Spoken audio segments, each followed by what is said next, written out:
Hello and welcome to a very new offering from SlipStream. This is the SlipStream Tune-Up, a brand new podcast where we're going to be talking to some of karting's biggest, most well-known and most successful personalities to hear about what makes them so successful so that hopefully they can help you a little bit too. Our SlipStream members are getting this, of course. You can see today that we have our very first guest, Oliver Hodgson. To some, it will need no introduction, but if you aren't familiar with Oliver Hodgson, first of all, where have you been in karting the last 15 years? And secondly, he's 4 times Kart Masters champion, 4 times British Open champion, Rotax Max Challenge Grand Finals champion, Miami Warrior Finals champion, British karting champion, Miami British champion, and also now currently races for Factory Karts as their factory driver and development driver. Oliver Hodgson, firstly, thank you so much for joining us. It's great to have you as our first ever guest on the podcast. Yeah, thanks a lot for the fantastic welcome on, and yeah, I'm actually just really excited to do this because I'm very passionate about the topics that we're going to bring up. I think for all of you drivers out there, and especially you younger drivers who are able to tune in and listen and try to get some advice, I think it's a big thing in our sport. We should be putting all the information that we have out there to kind of help everyone who gets involved, who's passionate about the same sport, succeed. So yeah, I'm really looking forward to hopefully sharing a few things, and hopefully some of those topics are going to resonate with some of you and help you achieve great things. I mean, that's absolutely right.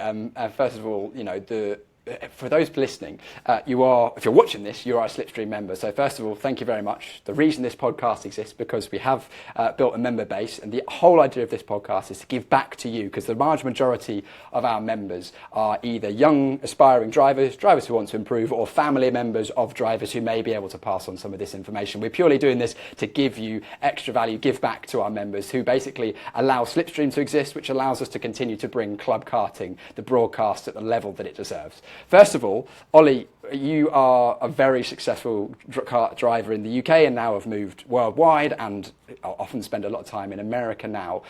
Tell us about how your karting career started. Where did you start and how did it sort of grow from there?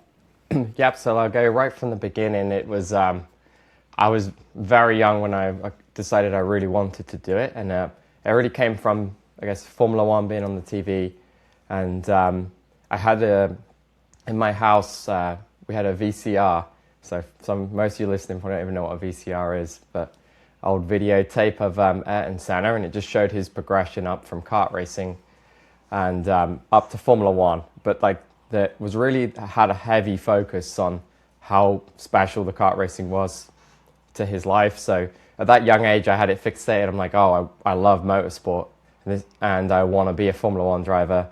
And it's obvious that I need to go kart racing if I want to get good enough to make that dream happen.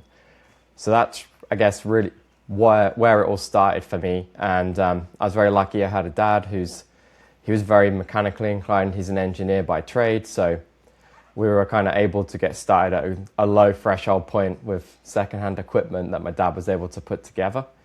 And that progressed. Like I always with my racing, I wanted Formula One was the goal. Then quickly when I got to kind of my early, as soon as I was probably in double digits, 10 or early teens, I was doing well. So at that point, I probably won some of my club championships and started to win national races, but realized, at 12 years old, realistically, if I was on that Formula One pathway, I'd have been a European champion most likely, and repeating that success at the highest level in Europe. So, and with I'd say it was like a good working class background with, luckily I had local companies sponsoring me too to help this all happen.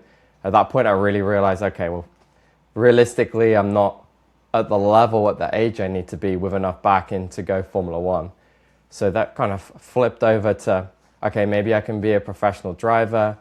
I really enjoyed my engineering work. So I started to think, okay, well, I want to be around motorsport all the time. So I actually started to focus on, alongside my racing, engineering to be able to be a motorsport race engineer, probably when I was expecting the day that my racing would stop.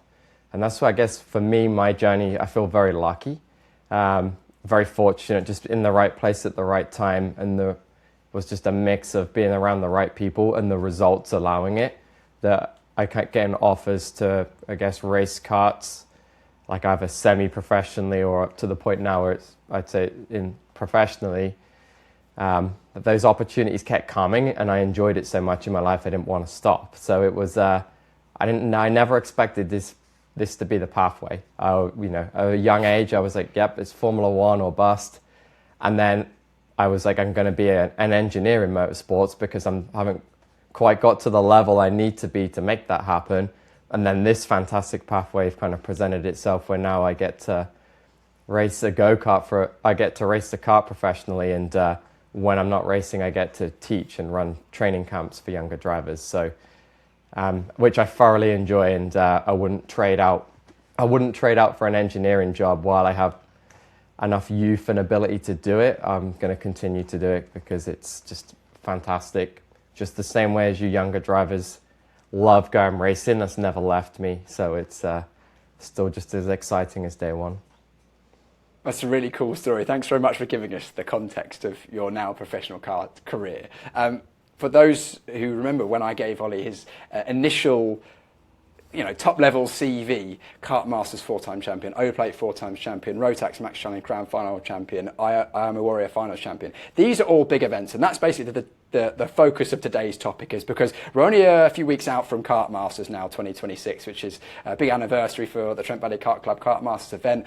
Ollie, you've won it 4 times. It's a really big event, and today we're going to dive into what it takes to win a big event like Kart Masters, or whatever your big event, whatever your goal is, because of course a lot of drivers might be looking at other different one-off events, higher karting, or even their local club championship, something whatever, but having that mindset and finding out what it takes to win those big events is going to be the main thing. But before we jump into that completely, Ollie, as a bit of a rounded thing, you mentioned 10 to 11, 12, 13, you get pretty good. I think pretty good was an understatement, because you ended up winning all those things we've touched on so far. What were some of the biggest catalysts to your improvement as a driver? You mentioned you started getting towards the front of the grid in your sort of double digits, but there must have been a few inflection points where you thought that really kicked you on and allowed you to get to literally the top level of the sport. Yeah, so I think that the first one I can really think of is my dad was always very his calmness and but the advice he would give, the things that he always really instilled in me from a very young age, I guess, had 3 elements to it. One was that he was always encouraged that I had to be, the best drivers were always super smooth and it would always look effortless. So I think I had that. The same with the overtaking. He always encouraged that it should be very easy to overtake everyone without making contact, and it should almost flow, like it's not like you drive up to the back of someone, have to stop and find a way to overtake. It should almost be one continuous flow. And the other thing that was, I guess, influential to me at that age is that him being engineering based, before we ever raced a 2-stroke kart, we had, like, for example, he'd go find a 2-stroke lawnmower and give me it with the carburetor set wrong and tell me, all right, you need to listen to it and get it to run right. So they were influential as key pillars, from an understanding my equipment and the basis of driving, as simple as they were. I think that, I guess, you really trust your parent at that age. Well, I still do now, but they will always inherit that I wanted to make sure I was really good at flowing, overtaking and smooth, which I think are obviously key elements of being able to drive well in our sport. So that was the first big influence. And then from there, I think it was just a build-up of being really determined for myself, and then just having the right people around me at the right moments. So just, I feel lucky that the team managers I did get to work with were highly skilled and able to just keep pushing me in the right direction. So I think they were the kind of beginnings and then the developments. And I think then just the ability when you're, when you go to a higher and higher level of competition, just doing the right amount of it with the right people around you. So it was, I guess, another element that was good for me. I didn't necessarily do a ridiculous volume of racing, but it was consistent. So like from the day I started, I don't think I ever missed any months of racing. It'd be like, okay, we go race to begin with once a month, every month. Then it was 2 times a month every month. And then for a while there, it was like 3 weekends a month every month. So I think when everything started to flow well, that the repetition of doing that made a big difference. It's really interesting to me because having watched you, because I think you're a couple of years older than me, I watched you through your junior career when I was doing mostly hire karting, and then we actually raced against each other a few I say raced against each other. We were on the same grid. Normally you were a fair way up the road, but we raced against each other a few times, and it really struck me that you were always... Go on. I'm going to stop you there and be like, Piers is being polite here. Piers was very fast. Just for everyone listening. Anyway, we're here to talk about... He's being very humble. Piers was I remember racing Piers, and I remember him being very quick, and like he wasn't an easy guy to beat. So. Well, you're being very kind, but we're here to talk about your success because you've had far more than I have. But one thing I noticed, because I very much enjoyed watching and looking in detail, because I spent quite a lot of my teens doing hire karting and aspiring to X30 Rotax, that sort of thing. And I would watch in a lot of detail. And it's interesting to me because we've never spoken about this topic before, but I always noted that you were very smooth and you always looked very in control, and you were very consistent in terms of both your lap times and also your performances. And it's interesting to hear you say, for me, that you actually...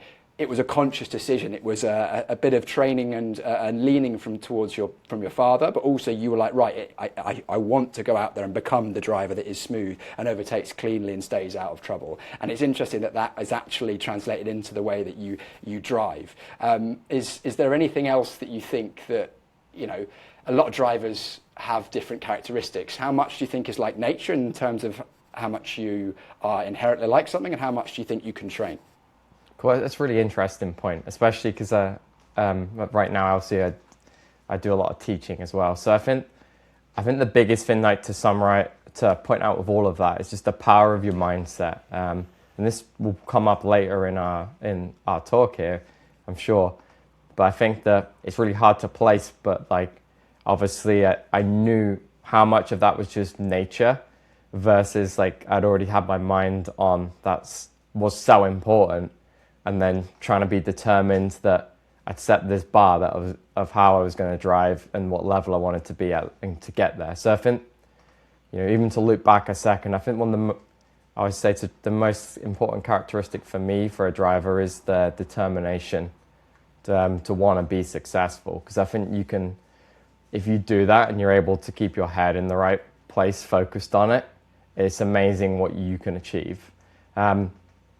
And yeah, nature versus nurture is interesting because I think that the majority of your speed, I think it's going to come quicker if you have like the correct kind of mindset and insights to begin with.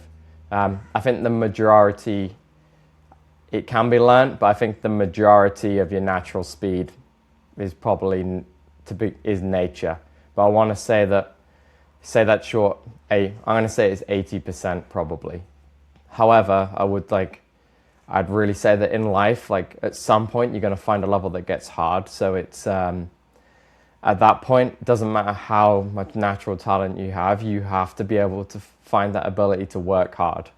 And I guess sometimes like life's not fair, like for that point where the hard work and the crawling up step by step might come early for some people. And it might be like, some people might even be able to win British Championships without having to really dig deep and look at those deep questions within themselves. And but I think you just have to accept where you are, and go from there. Because I've seen drivers who really struggled to begin with, and they've kept working and working and working, and ended up winning big events. So it's definitely possible. It's just a harder journey. No, really. I'm going to say 80%. I'm going to say 80% nature and 20% nurture, but it's a very hard question to answer. It is very hard and also very subjective, I think, as well. But no, it's really interesting to have your insight on that. And it kind of leads us on to, with your fact that you've spoken about how you wanted to drive, and that's kind of ended up how you've become as a driver. Different drivers have different characteristics. You were very much in control. We know other drivers sometimes are, they go for the big moves. They're always involved in a scrap, and it's interesting that you can have an effect on how you are as a driver by your outlook. Now, the main topic of today's discussion, now we've got sort of a bit of a general context of your driving career and the way you go about racing, is winning a big event. And it's a good time because a lot of you now will be looking ahead to Kart Masters either as a spectator or a fan, or some of you may well be even a driver going there for the first time or after a few years trying to go and have big success. And of course there are lots of other big one-off events around the world as well. Now, we've gone through your CV, we've touched on it a number of times. It seems like you were always very, very good at the big events. And it was a big standout thing in your career. Also, a thing that stood out to me as well as when I was going back through your results is you won a lot and pretty much all of the big karting events in the world, basically. But also your consistency at the big events, because even when you didn't win, you were always there or thereabouts. And that was, again, another thing when we occasionally raced against each other. I would always see you as the benchmark because I knew you were never going to be far away from the ultimate pace. What do you think I say secret, maybe it's not a secret, but what is the key behind being so consistently strong at these one big off events as a general scale? Yeah, I'd say that a lot of the things with the big events, I think it's definitely, I think, again, your mindset's the number one tool there. And for me, I think it comes from my natural excitement for them.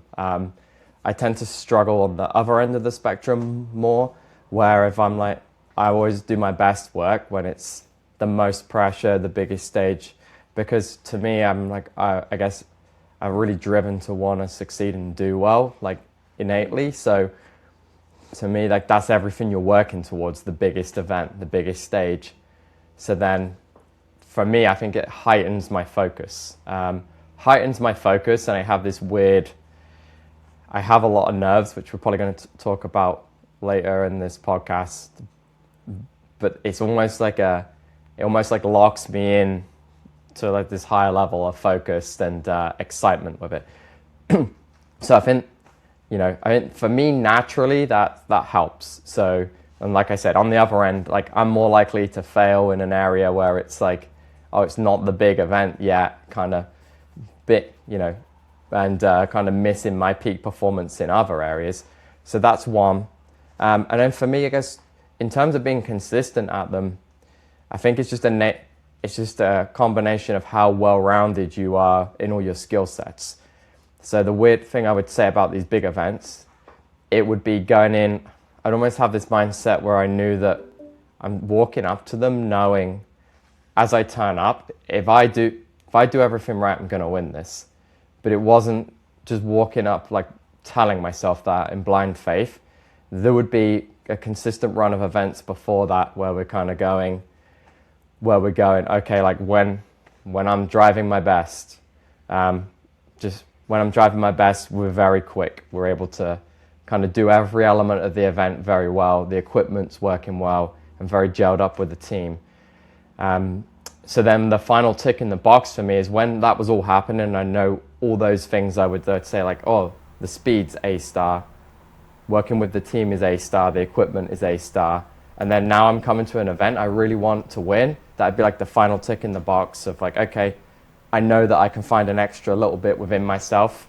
So I'd be right, well, it's just down to me now. When I get to this big event, I do everything right at the right time, I'll win. And that was, till this day, I still have that mindset. But I would also, I would point out that it's not, I'm confident, but I wouldn't want to say it was a cockiness or arrogance, because in the same breath, if I've been going to races and struggling a bit before, I would know realistically it's not on, and that it's not on this time unless I'm lucky and I start to perform better than I have been recently. So, yeah. So in short, a really broad skill set. So you can lots of speed, good at your racing, the equipment's working well. You kind of got to tick all those elements. That mindset that you're kind of excited and you're excited, ready for the big stage. I think they're the main elements that make that kind of special mix. What do you think? What took you from the place where you were decent. You mentioned, in your late, in your early teens, you're in a good place, and then you sort of went from that doing well at club level to then doing well at a national, international level. What do you reckon the difference was between that allowed you to put yourself in that mental state that you said is so important to win the big events, to go from going into an event where you think, oh, I can actually win this? What is that transition? Yeah, so I think there were two big stages for me. So it's going to look a little different for everyone. I think the thing I was fortunate with, I was always very fast driving in a kart. And then, so when I first raced national races, speed was never an issue. I actually dropped in and was like, okay, like we could race to win with the speed we have. But the first big tick in the box was, the first time I raced nationals, if there was a crash, I was in it. And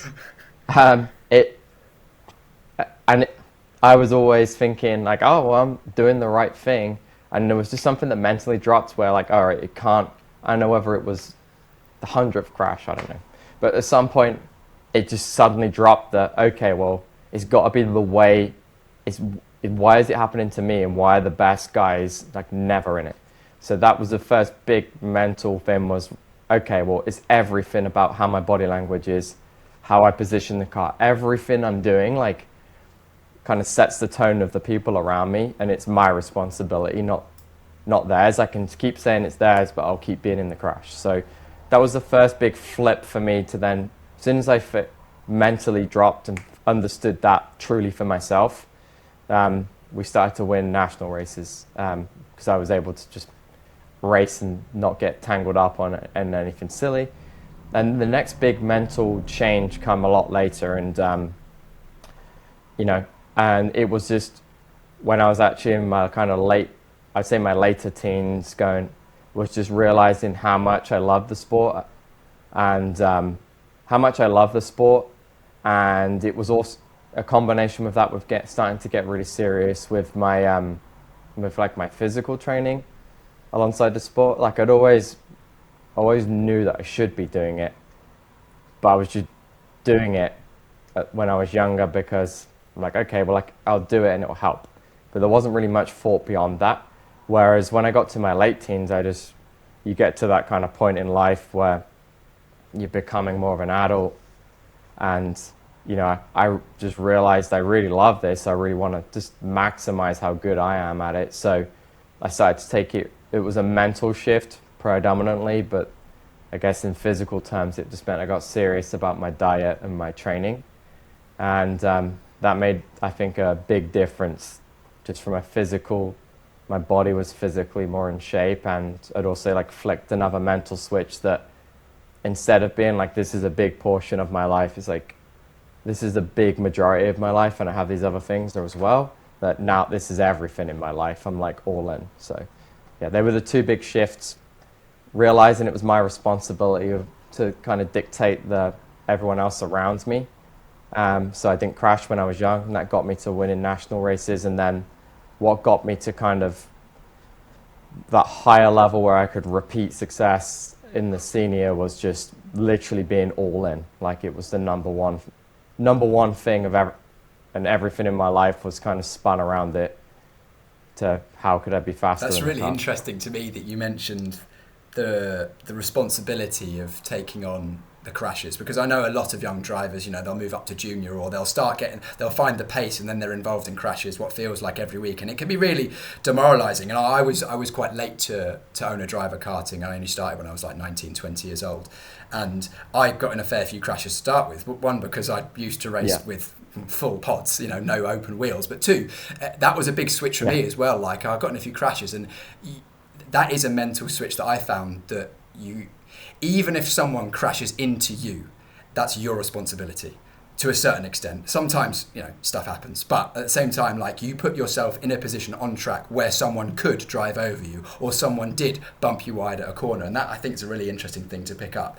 But I think for our viewers, our listeners, it's really interesting to know that even you as a driver that I all the whole time I was watching, I've got you in my notes, a driver that managed to avoid crashes, stayed out of trouble a lot of the time. But you were actually in the other position where you found that you were in crashes more often than not, and you were able to turn it around. So through a change of mental attitude, a driver listening to this who thinks they're in crashes a lot and thinks that they're unlucky and that the crashes always find them, you can get through it, you can work on it, and you can make progress on that. So that's really interesting.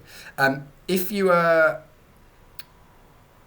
going to say to a driver you're coaching, or someone comes to you and says, look, I've got good pace, I'm, top at club championships, I'm in the British Championships, or I'm at that sort of national level now, I want to go and take on some of these big events. What would you say to them are like 1, 2 or 3 main things they should concentrate on to give themselves the best chance of a good result at a single one-off big event?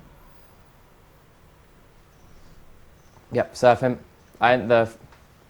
I'd like kind of mention, or anyone I was giving advice to is I would start to kind of really recommend for a long-term change is that kind of, if it really means a lot to you in your life, is like doing those kind of being like 100% all in. So, I think if I could go back, I would try to do that earlier. And it's not that it entails anything crazy with it, but it's a mental shift, and a lot of the time it's just really starting to really care about the things that you're doing. So that's number one. I think getting ready for a big national event, it's just, the simple thing is like when you're doing your current events is understanding, or where am I at? Like where am I at? So, if you're ticking all the boxes there, like, oh, you can race to the front, it's easy, the overtaking's going well, the racing's going well, the speed's excellent, you can tick all the boxes. Then it's just, shifting your mind to being, right, like I'm ready for this, it's time to really focus and go to a big race. Now we have a lot of stuff on video, so probably just some video research of that event in the previous years of how it raced. I don't think you need to overanalyze that, but just know how the racing's likely to look. But if you're in that situation where you don't quite tick all their boxes, that's when you've got, say, 5 more races before your big event coming up, you can just, it doesn't need to be complicated, but if it's like, I'm not quite fast enough, you just, okay, recognize, like, that's the area I need to work on. And I think the beauty of this, just being able to do the simple analysis, is your mind, if you're truly all in and focused on it, your mind's very powerful. So I think it starts to naturally set you on the right path if you, for example, when we go back to the one earlier where I'm crashing all the time, I need to sort this out. Without kind of going into a ton of detail, when you're focused on it and you believe in it and you think it's the truth, and then you have some good people around you who can help guide you through that, then it starts to come together. So just to bring off your list of kind of 3 things I would advise if you're kind of getting ready for a big event. It's kind of really start to be all in. And the biggest one, I guess, for most of the young drivers, I would say, you just do some of your physical training, eat properly and sleep properly. Alongside that mental shift, you won't, when you're young, you don't feel it, but you will perform better. The next one is just, starting to set it in your mind that if you're already succeeding at the level that's just below this big event you're looking for, that set that mindset of like, okay, like I'm already ticking all the boxes here. This is going to be a level up, but I can do this. This is time to kind of go and take my driving to the next level at this big event. And the third point would be, if you're not quite there, is just a really simple embrace of, okay, I need to work on my overtaking. It's not quite, I'm not able to kind of move up through the pack quite quick enough, as quick as the best guys. And just that simple analysis and knowing, then that will help you when you go to your next events, be able to kind of subconsciously even with your team improve in that area. That's really, really good advice, especially for a lot of young drivers who are trying to find their way, or even more experienced drivers who are just trying to take that next step forward. And there's 2 things that I would pick out there that I thought were really interesting, is the preparation and going out, going all in, but then the physical preparation you mentioned. you mentioned, of course, it helps on circuit because you don't fatigue as much. But I found that when I started taking my physical training a lot more seriously, that it's actually has a more of a mental impact than a physical impact. Of course, there's the direct benefit of I'm fitter, I'm stronger, I don't wear out as quickly. But also turning up to the circuit knowing that I've trained really hard. It's just another, like in the list of checkboxes, like I'm fast enough, the kart's good, whatever. It's another checkbox to be like, there's no question mark, like, am I fit enough to win after a 15-minute final, question mark. It's a chick, yes, absolutely. So there's that one thing. And then the next thing I think was, what was really interesting is the fact that you mentioned that if you just have a simple like these are my strengths, these are my weaknesses, this is what I need to improve on. And some drivers often will get to a plateau and they might think, I'm pretty good, where do I improve next? And you touched on having good people around you. Most people who go karting have at least someone who is supporting them and helping them. If you're not sure what your weakness is, you can ask them openly, because to a certain extent, vulnerability in terms of saying like, right, where do I actually need to improve is a big step, and is it like almost a door opening to being able to improve. So if you're not sure how to improve, then ask the people around you, because then it'll give you something that you can actually drill down on. And that's when I think you can start to really feel more and more confident, when you're like, I had a weakness 3 months ago, I've worked on it, now it's become either not a weakness or a strength. So really good insight there, Ollie. I really appreciate that. I'm going to move on to one thing that a lot of drivers from our generation, I say our generation, what are we, late 20s, early 30s, but a lot of people listening to this might not even be in their late teens yet, but even before our time, nerves and uncertainty wasn't really something that was discussed or spoken about, or spoken about a huge amount. It was often in an old school motorsport, you turn up and you're supposed to be like super confident, turn up, I'm the man, I'm going to win this race. But ultimately, I'd say nine drivers out of 10 have to deal with nerves of some description at some point during, especially of a big event, the top we're talking about. You've already touched on it and said that you had nerves. Talk to us about your relationship with nerves, how they presented for you, how you dealt with them. And I know a lot of drivers who will be watching and listening to this will get nervous for an event. It's not necessarily a bad thing. Yeah, so I think when I was, especially when I'm younger, I think that I would say to drivers that I'd be more concerned if a driver told me they have no nerves, because to me what the nerves tell me is that you really care about it, and it looks different for everyone. I think the thing that focused me the most is and it actually helped me more. I would almost deal better, weirdly enough, when the event's bigger, because I want that thing so badly that I'm just locked in, and I'm like, I don't get to do, going back to the big race, I don't get to do this race again. This is the time right now, so I'm just going to be super focused. Nothing else is going to be in my world other than focusing 100% on this thing, and it's almost like a slight tunnel vision. So that helped me, I think it was mental reminders of how much it meant to me. So I'm here, this is my world, my race. I'm just going to give 100% to it and not let anything else come in from the outside. So that helped me. Hopefully that's helpful to some of the people listening. But if it's not, don't also be afraid if that's not the answer, because everyone's slightly different mentally. So I think a lot of it is it's a really normal feeling, but it's just understanding what you need to tell yourself mentally to put yourself in the correct headspace. Actually, a phrase I like now, being able to teach drivers, is I always feel like some of the best athletes are the best actors in the world. And what they're really good at doing is the best athletes can keep repeating the headspace which they perform best. So it's they always act the same way they do when they're performing best. They think the same way that they do when they're performing best. So it's telling yourselves little things to kind of reassure you that the nerves are normal.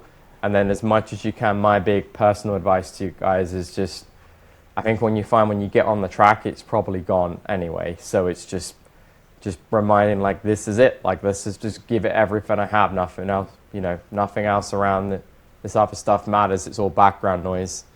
And then for those of you who got more doubt there, it's your brain's really good at telling you that. So you just need that little voice in your head to be like, well, you know, I've done all the right practice, I've done all the right things, I'm prepared for this, so the nerves are okay, but, you know, I actually don't need to worry about what the nerves are telling me. I just need to go do my driving like I normally do. So yeah, that's my my biggest advice on nerves. And like now I have the opposite problem now, where it's actually the one race where I get to is, and I kind of get this weird excitement with it now. So now I've done so much racing, I don't get it as much. But like, I guess in previous years we've been like on the front row for Supernats in the US, and it's just kind of feeling nervous again made me smile a lot, just because I'm like, oh, this is how it should feel. And so yeah, embrace them. They're supposed to be there. That's cool. I love that. That's how I like that phrase used. That's how I should feel. This is how I should feel. This is right. So I think that's just something that a lot of young drivers can take away, especially if you're either new to karting or you're just starting to get good, where you're getting towards the front of a grid and you feel maybe a little bit out of your depth. That if you start feeling nervous, don't worry, because that is how you should feel. And it's really interesting that I liked the way you kind of spoke around the fact that you mentioned, like, you know, I only get to do this race once. This is the opportunity. This is the one opportunity, and that is a lot of the source for a lot of people of the nerves. Is like, oh my god, this is it. But the way you spoke about it was like, it wasn't like, oh, this is it. You know, oh my god, this is it. It was like, this is it. This is what I've been preparing for. This is why I'm here. And that sort of slight mindset shift of not, I can't believe that this is it. It's like, I am excited that this is now it. Is a really big thing forward. And you mentioned as well, like the doubts will be there. You know, especially for racing at the highest level, there's going to be a lot of other high level drivers who are going to be trying to beat you, and they're going to be very hard to beat. But again, having that prep that you've mentioned, dedicating your life to it, doing the physical training, knowing that the equipment's there, that you've practiced, that you've done everything you can, that can help bolster your mental state when you are in the nerves, and you can fall back on that and use that to prop you up as well. So that's, I think, something that ties in nicely with earlier on. That's really, really cool to see. I've seen it quite a lot from doing commentating and over the years, is that quite often we see drivers, and especially younger drivers in classes, so like the drivers that have just moved up from, you know, inters into juniors or juniors into seniors, one lap pace, electric. They can overtake, they can win, you know, they can go put it on pole in qualifying, they can win the heats. But then when it comes down to it, there's just that tail off towards the final, so that all the ingredients are there. But then drivers like, I think about yourself, Danny Curl, you know, Gus Lawrence, that sort of caliber of drivers who are, you know, perennially at the front when it comes to the end of a big event.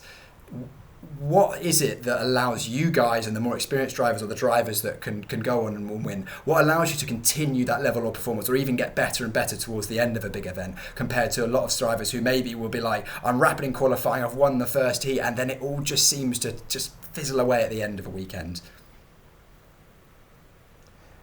Yes, I think there's three elements to that. I think typically, number one would be just your determination to want to win that event, and the calmness that comes with it. So like, you never stop working or looking for perfection on how you're driving the kart and how that feels. I think another element, the key element there, especially in the events where you're using the same set of tires, I think there's levels to, you know, going fast and how you're using them. So if you can go, you know, if you're really driving that tire up to the limit with kind of outputting it at a big slip angle over its limits at times, you can kind of do the same lap time, kind of using up 90% of your stuff, not 100. And I think you see that a lot with the best drivers, is that what's happening is that they kind of run along, and even in a race you'll see like, oh, why does this guy in this series always keep winning? It's like he's got extra gear at the end, but he's probably like, they're 90%, everyone else around him is doing 100.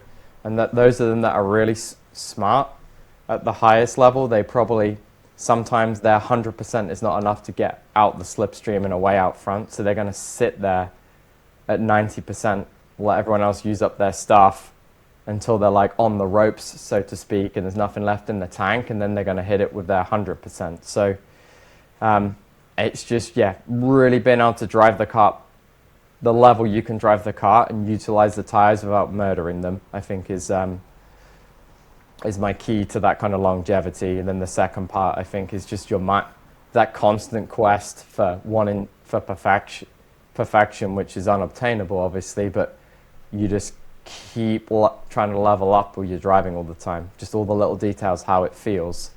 And that's where your mind's so powerful, because I think if you're able to be in the right headspace, and you're determined, you keep unlocking these little levels of performance as the event goes.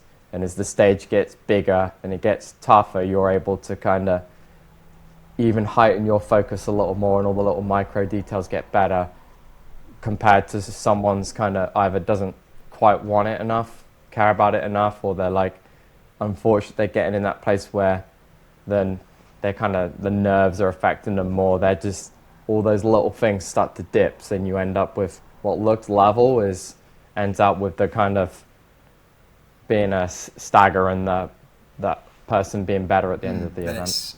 Yeah, I don't want to go into too much detail, but it was really interesting to talk about the tyres there, because especially mostly in owner-driver karting, in fact, entirely in owner-driver karting, but a lot of our listeners will be in that sphere of things. I'll probably end up doing a whole episode on tyre management at some point in the future, but let's just dive into that a little bit. Some really top-level things for those drivers who are maybe still fairly new to owner-driver karting, and they think the tyres are the tyres, everyone has the same tyres by the end. What simple things can you do as a driver to give yourself that little bit of extra tyre towards the end of an event, either a race weekend or a big event like that, while maintaining the performance throughout the qualifying and heats? Because you're not saying go out there and qualify at 90%, because you'll be qualifying mid-pack, and then it makes your life harder from there on out. Yeah, I think the big thing for me is just really understanding what you can feel. So it's just having a great fit. Just really having a fantastic feel for what the kart's doing underneath you, and just keep trying to develop your driving where you're kind of, the perfect way to drive it's going to be you're right at the limit on the braking, turn in the center and the exit, but without putting the tire into too big a slip angle. So for those of you who are younger, slip angle just means is how much the tire is kind of moving in the track or sliding across the track surface while you're cornering. So sometimes for karts, we don't have a big slip angle. So to begin with, those of you who are younger are probably thinking, oh, Ollie, this is crazy. What's Ollie talking about? But there's always some level of it. So as you really develop the feel for the tires, you need to understand, does this tire, how much slip angle does this tire want in the track?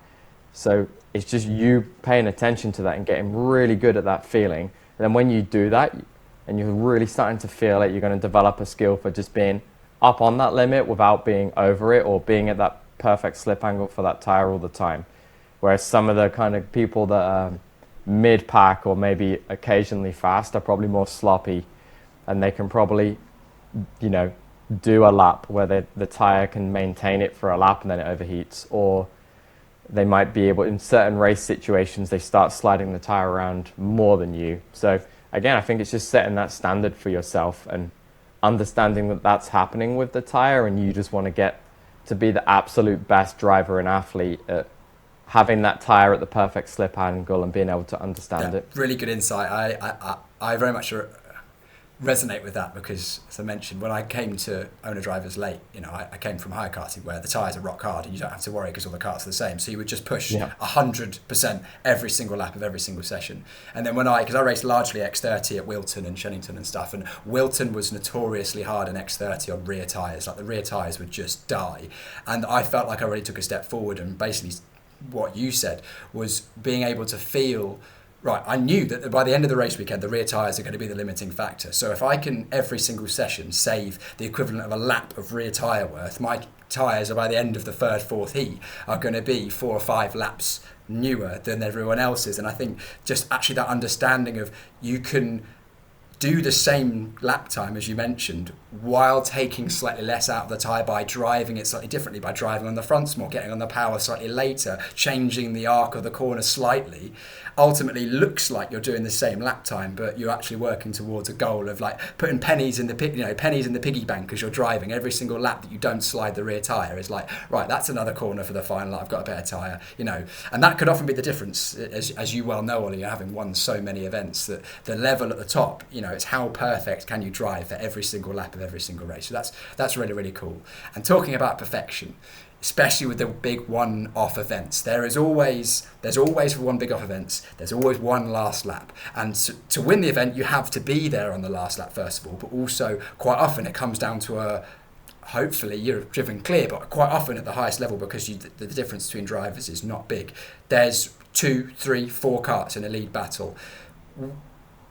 How do you view the last lap? Do you have a plan for it? What can drivers do to plan for it in terms of mentally, physically? We've talking about time management. That last lap is ultimately, it can all come down to that, and the decisions you make on that last lap are the deciding decisions.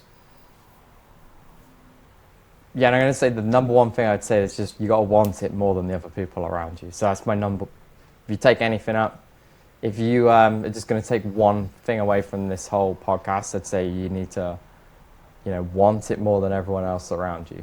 And then that last lap, so how much you want it plays a big thing, because everyone at that point is like slightly mentally fatigued, right? And the tire, the kart's probably not as good as it was in the opening laps. So you're digging deep. For me, I always prefer to try be the lead kart if I can. So I've always tried to I'd read the energy of the race. So if that means that if I could see earlier in the race and we're in a group and they're all super defensive, and I'm further back in that group, I'm like, well, they're all going to be super defensive. I need to slowly work my way to the front now, so that I can try be the one that's then in control of that. And I've always preferred that strategy myself, because I always think that then I really want to start to lead the most, leading towards the end of the race, or just leading in general, because I think the odds are then if anyone else tangles behind me, I'm kind of going to get a free more of a shot at winning. And then at least I like to put it in destiny in my own hands. So, and then, yeah, depending on how the race is going at that point, then if you're the lead kart, it's understanding whether, have you been out front and the people behind have been struggling to keep up with you. So that at that point, you just kind of pick in, are they even close enough? And if they are, like knowing your overtaking zones well enough to be like, all right, well, where could they actually really dive at me? Where am I going to need to tighten up? So I think that's probably a pre-event almost, or an event, a kind of natural knowledge you need to have already. And if you're straight, obviously if they're right on you, then it's if it's a game where you're already in this defensive game, and going back and forth, and it's really hard to pass people, you need to make, what do I need to be in control and make sure I don't relinquish this lead coming on to the last few laps? Like, can I maintain it from here to the end? So just being, super confident in what you think needs to happen, and then going about it. So I think my biggest advice in that group is kind of understand what the energy of that race is. So what it's going to take to win. Is it going to be a race where it's likely someone's going to pull away out front? It's going to be a fight to the end. Then I would just to understand that and how it's going to race. So I try to match that energy is what I would describe. So if everyone's getting to the front and being defensive, I wouldn't go to the front, just hit the racing line, because you're going to lose your spots. But if it's a race where it's stringing out more, obviously, like that's the time when you can hopefully use your speed to get away from them. And for me, I'd always advise be good at being the lead guy that controls the race, because I think you increase your odds of winning, and when you get good at that, then you increase your odds of winning repeatedly, instead of just being like a passive guy in the group, kind of accepting that you're in there and kind of waiting for something to happen. I'd get to the front and control. I think that's really good advice. You kind of touched on two things. If I'm going to summarise, I think you said it's sort of partly tactical, so know how the race is going and figure out what's going on, but partly mental in terms of you want to make sure that you're wanting it more than others, and that you actually have that grit and determination. But really good. I don't have the stats, and it would be interesting if anyone has done this or would like to do this, but I've noticed a pattern, especially in the big events, that generally the drivers that lead the majority of the final tend to win the final. It's sort of like, I suppose, maybe, I don't know if it's a good analogy, I don't actually watch football, but almost like possession, isn't it, in football? If you have the ball more of the time, you're more likely to score. Now, there are exceptions, of course, I've heard in football, and also there, of course, are exceptions in karting as well, but controlling the race is of course a big thing for it. So, no, interesting. One last thing before we sort of get to closing up this episode of the podcast, the first ever tune-up, SlipStream Tune-Up. You mentioned in that wanting it more than others, that is a big asset, and feeling like you want it more than everyone else. How do you get to a stage where, because I don't know, is that something you can work on? Can you work on wanting something more, or is that just purely intrinsic? So I think predominantly to begin with, it's like it is a natural desire. But I think for some people, they have like realization moments of, this, like how important this is in my life, and kind of more life perspective. So I think when you're young, I think that should be a very natural thing. So then it's just building up sometimes just reminding yourself of that, I think, is just a good mental trick to kind of like drop your head in the right place. So I kind of say that around younger drivers a lot, to just kind of remind them that, when we all have doubts, but to remind them like, damn, yeah, I really want this. And it's just an easy way to refocus yourself on what you need to be doing. And then I think as you get older, you get more responsibilities in life. So it's more of a decision. They become more decision points. And then it's just that self-realization of where it stacks as a priority in your life. So I think that's a conscious, I think when you're older, it's a conscious ordering of like what matters to you in your life. And obviously, it's going to be different answers for everyone. Like, not everyone is going to want to put it as number one priority, but for those that do, and it fits their life, they probably will see better results when they stack it as the number one priority in their life. I think that's a really nice full circle from the earlier on when we spoke about nerves, and you said, that the nerves are there because it's helpful, but it shows you how much you want it. And if you are really nervous before a big event, that's should almost for some drivers be like a checkbox of like, oh no, I really want this. The fact that I'm so nervous now is going to give me the fuel to go out there and win that race. So that's really, really cool. That's kind of the end of the section where we're going to talk about the winning big events, how to get yourself in a state to do that. Ollie, thank you so much for all the insights. But before I let you go to the rest of your day, because I haven't even mentioned, thank you very much for joining us. We're joining cross-continent. You're currently in the States at the moment, aren't you, Ollie? You've got up early to chat to me. Before we move on, just a bit of an outro, just some general racing things. What do you think is the most important skill drivers should focus on that would have the biggest impact on their driving for a majority? Like, what do you see the majority of drivers, that if they just did this one thing, that would have the biggest improvement on their driving? So I'm going to say that one that's really visual, especially if everyone has cameras these days. And my biggest advice is going to be that when you get to the middle of the corner, the steering wheel shouldn't move. So anytime, and you watch the best drivers in the world, they'll drive into a corner and the steering wheel's dead still in the middle. There's no recorrection, no wasted energy. So I think that's a really easy thing for us all to focus on, that when we drive a corner perfect, there's nothing recorrects. Anytime the steering wheel moves, we're wasting energy, losing time. There's a reason. So again, I like simplifying things. So I think that's very easy for you to look on your cameras. I think it's really easy to see that the best guys and girls who are winning, that they don't waste energy in the middle of the corner. So I think if you really focus on being able to do that with your driving, I would almost guarantee that you're going to start to get more consistent and faster lap times. That's a great one. And also the benefit of the era that we're in now with the technology we have is there's quite a lot of people posting on boards online, and quite a lot of really fast people posting stuff online. So if there's a video you can see online of a driver that's at the top who's posted it on YouTube, for example, or even posted from another circuit from some of the best drivers in the world, have a look at what they do with the steering wheel, and then have a look at, and compare notes between yours and theirs, and you can see. I think it's a really good point. So definitely do that. What do you think is the biggest misconception that a lot of people have about what it takes to be one of the most successful karters in the world?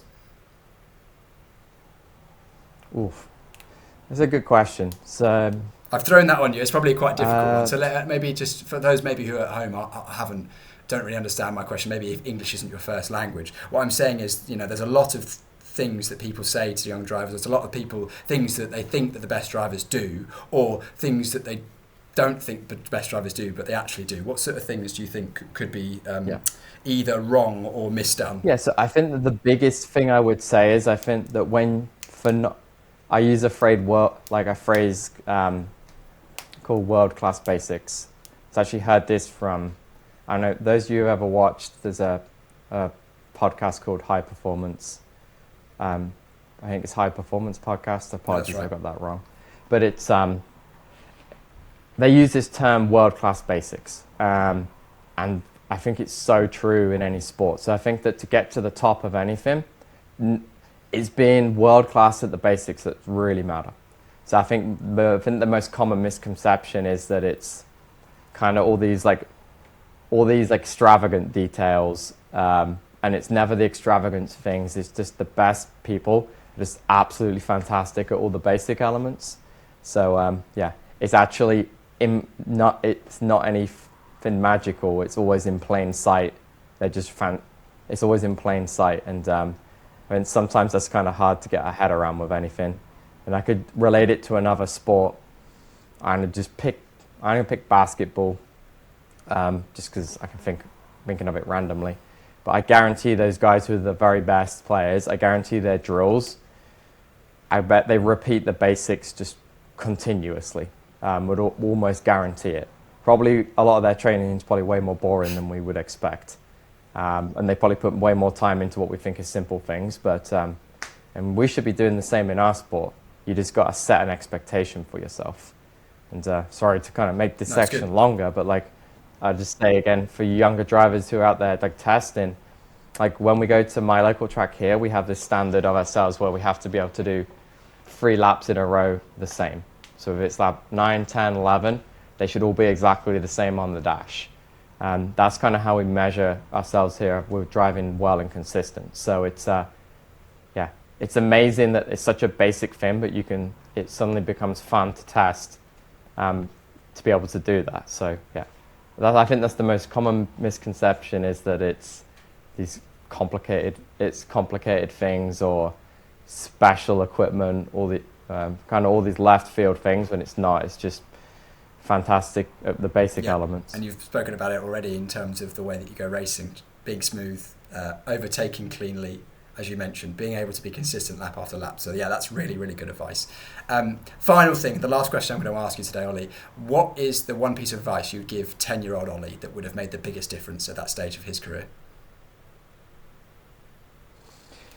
My biggest advice, if I could go back to myself when I was 10, I would just tell myself, look, you love this and you really want this. You need to be 100% kind of all in on all the elements in your life early. Now's the time to take everything around your racing seriously on and off the track. And it's really telling to me that the thing you would say to yourself is not anything to actually do with driving a kart, which shows how important it is to get the head in the right place to be able to perform on circuit. Yeah. In short, I know you're trying to end the podcast, so no. Sorry if I keep talking, but it's I just think it's, especially for those of you who are younger who you really want to be professional drivers, I think it almost comes a bit earlier than we're ready for in life. So it's hard. So that's why, hence, I would tell myself that when I'm younger. Again, it's just kind of trying to be all in, kind of on and off the track. I think the worst thing that happened, there's nothing worse than not knowing how far you can go. So you might as well go all in and see how far you can go. That's the beauty of it. You won't be disappointed where you end up. You'll just be grateful that you gave it everything, and whether that is success or failure, that's what's fun in life. what all that. So and if you don't, the problem is if you don't, that's where kind of you get I wonder or the disappointment. So yeah, just go all in and push yourself as far as you can go. Well, I can't think of a better way to end our very first SlipStream Tune-Up. Oliver Hodgson, Ollie, thank you so much for your time. I really appreciate you taking the time out of your busy schedule with factory carts. Tell us a bit about what we've got going on at the moment, because I know you're working hard. Oh yeah. Oh yeah. So just kind of exciting. Factory carts has been around for a little bit. It's probably about 3 years now, or I think 4 years from their preconception. But obviously, we're around the world right now. Commonly, we will buy go-karts from Italy, and America, I think, has fantastic manufacturing capability here. And it's kind of a slightly argued point, but we're going to say it's commonly taken as the birthplace of karting in the US. So it's it's really nice that it's really nice that we're kind of making a big push on kind of a mainstream product. There's been a lot of US karts, but I would say there's not been one that's ended up kind of the mainstream kind of two-stroke competition kart. So yeah, it's been big push, and this year we've kind of had what we call our Generation 2 gearbox kart and single-speed kart that have come out of the latest factory in Phoenix, and we've had so far fantastic results on it. So I'm really excited that this will kind of continue to grow and hopefully add some diversity to the market, which is predominantly Italian-made karts. If people want to find out more, or if people want to find out more about you, where should they go?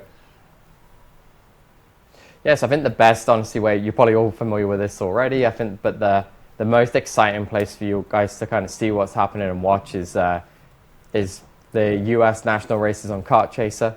So any of the kind of SCUSA events on Kart Chaser, you'll be able to kind of keep in check with how we're doing and kind of see how the story's developing. Well, Ollie, I really appreciate your time. Again, thank you so much for taking time out of your busy schedule, both racing and working with factory karts and everything else you're doing in life as well. I really enjoyed the in-situ background as well. You've got the machines and the tools and everything, so that's been cool. Something that the SlipStream members will have had the pleasure of looking at. And I honestly couldn't have had a more well-rounded and a greater conversation for our first ever episode of the SlipStream Tune-Up. So Ollie, for the fun time, thank you so much, and we'll see you, I'm sure, back in the UK a lot more soon, and if not, then we'll keep an eye on you on Kart Chaser. Awesome, thank you for the time on the podcast, and also I guess thank you as well, your great analysis of some of the topics that I was waffling with. It's I think the younger drivers, if they're able to kind of listen carefully, will be able to take some great points from you debriefing my talk. Ollie, legend. Thanks so much. Have a good evening.